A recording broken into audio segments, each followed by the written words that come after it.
사실과 거짓의 경계가 모호해진 오늘, 사람들은 추측을 내놓지만 특징 책임을 지지 않는다. 제가 오늘 소개하는 책 포스트 트루스에 나오는 한 문장입니다. 오늘 책 제목과도 같은 포스트 트루스는 우리말로 탈진실이라고 번역할 수 있습니다. 이 단어는 3년 전인 2016년 옥스퍼드 영어사전 올해의 단어에 오르기도 했습니다. 당시 미국 대선을 관통했던 유행어 중에 하나가 페이크 뉴스, 가짜 뉴스가 있었죠. 그 영향을 받아서 사용량이 급격하게 증가했고, 이에 따라 당시 옥스퍼드 영어사전 올해의 단어에 오른 게 아닌가 싶습니다. 포스트 트루스는 여론을 형성할 때 객관적인 사실보다 개인적인 신념이나 감정 호소가 더 큰 영향을 발휘하는 현상을 말합니다.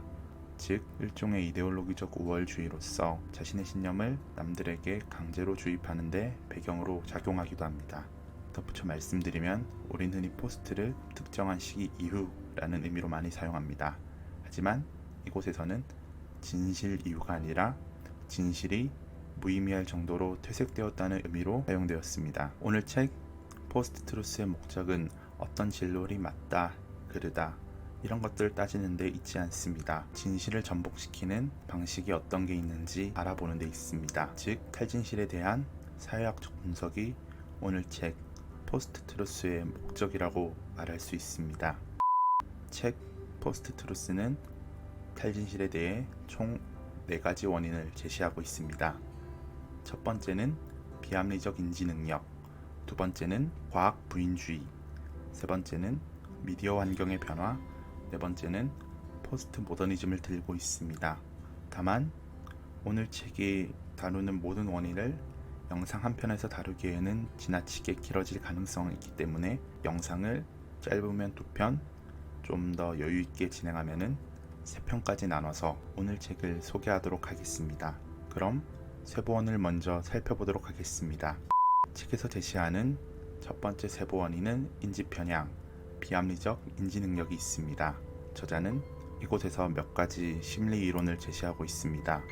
첫 번째는 인지 부조화 이론, 자기 신념과 행동이 다르면 불안감을 느낀다.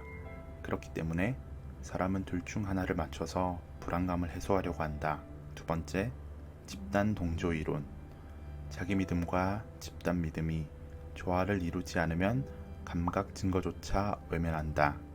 세 번째, 확증 편향, 자기 신념과 일치하는 정보는 받아들이고 반대는 받아들이지 않는다.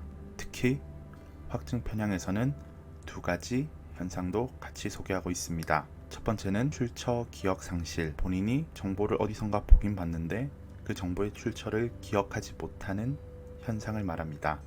두 번째, 반복 효과, 거짓말이어도 반복적으로 지속해서 들으면은 그 말을 진실이라고 생각하는 현상을 말합니다. 마지막 인지 편향인 의도적 합리화, 진실이라고 믿고 싶은 사실이 실제 인식에 영향을 끼치는 현상을 말합니다. 저자는 여기 4번째에서도 2가지 효과를 소개하고 있습니다. 첫 번째, 역화 효과입니다. 역화 효과는 자기 정치적 신념에 반하는 증거를 맞닥뜨리자 이를 부정하고 잘못된 신념을 고집하는 현상을 말합니다.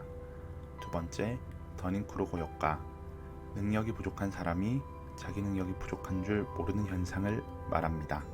과학을 설명하는 좋은 문장이 있어서 먼저 소개하려고 합니다. 과학 이론을 평가하는 가장 중요한 요소는 경험적 증거다 라는 문장이 있습니다.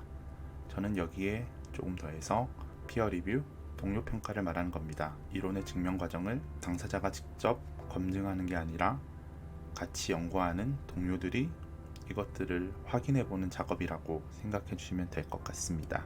두 번째 이유인 과학 부인주의, 과학을 부정하는 사람들이 그렇게 행동하는 이유는 생각보다 단순합니다. 첫 번째, 학교에서 내린 결론이 자신의 이념과 상충하기 때문에 여기서는 주로 경제적인 이유나 이념적인 이유에 해당합니다. 두 번째, 의문을 제기하는 것만으로도 자신에게 이득이 되기 때문입니다. 실제로 이성을 이용해서 곰곰하게 따지면은 이건 절대 상대가 되지 않는 주장이에요. 하지만 일단 의혹을 만들고 자리 자체를 전쟁터로 만드는 거죠. 수많은 관심을 끌 수 있기 때문에 그 자체만으로도 충분히 이득이 됩니다. 이들이 주장하는 방식은 학회가 가진 실증적 연구 태도가 편향적이라고 주장합니다. 하지만 정작 이들조차 자신만의 이념적 잣대를 객관적인 탐구 과정에 들임입니다. 경험적 증거로만 모든 것들을 검증해야 하는 과학 세계에서 자신의 이념을 들이댄다는 말입니다. 대표적인 예시 하나를 들자면은 나치즘 시절의 골상학이나 후생학 등이 해당한다고 말할 수 있습니다. 두 번째, 의혹만 던짐으로써 자신에게 유리한 상황을 만들려고 합니다. 이렇게 과학을 부인하는 사람들이 자신에게 유리한 상황을 만들어서 선동하는 데 이용합니다. 과학을 부인하는 사람들이 주장하는 표적인 내용이 하나 더 있습니다.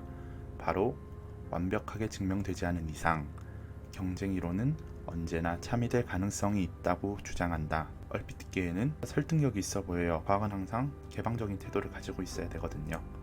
하지만 이 주장에는 문제가 있습니다.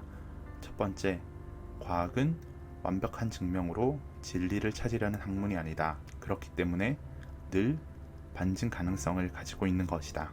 그리고 두 번째, 주장 자체가 잘못이다. 한 이론이 완벽히 증명되지 않았다는 게 경쟁 이론이 참임을 의미하지 않습니다. 경쟁 이론도 원래 이론이 맞고 틀리고에 상관없이 독립적으로 자기의 이론을 증명하는 과정을 거쳐야 하기 때문입니다.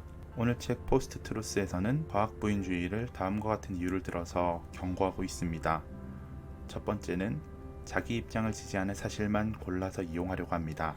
특히 이런 현상은 정치계에서도 빈번하게 시도되고 있는데요. 책 한 권을 추천하고 싶은 게 과학 같은 소리 하네 라는 책이 있습니다.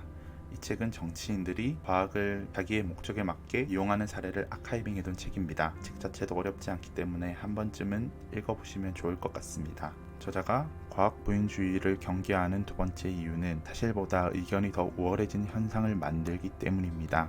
이런 분위기가 장기적으로 지속되면 사실의 가치는 점점 바닥으로 떨어질 거고 절대로 합의에 이를 수 없고 서로가 서로를 비난하기만 하는 그런 상황이 점점 커지게 될 위험성이 크기 때문입니다. 오늘은 포스트 트루스의 첫 번째 영상으로 탈진실이 일어나는 첫 번째 원인인 인지 편향과 두 번째 원인인 과학 부인주의에 대해서 간단하게 알아봤습니다. 다음 영상에서는 남아있는 원인과 이 책을 읽고 나서 제가 들었던 생각에 대해서 짧게 나누도록 하겠습니다.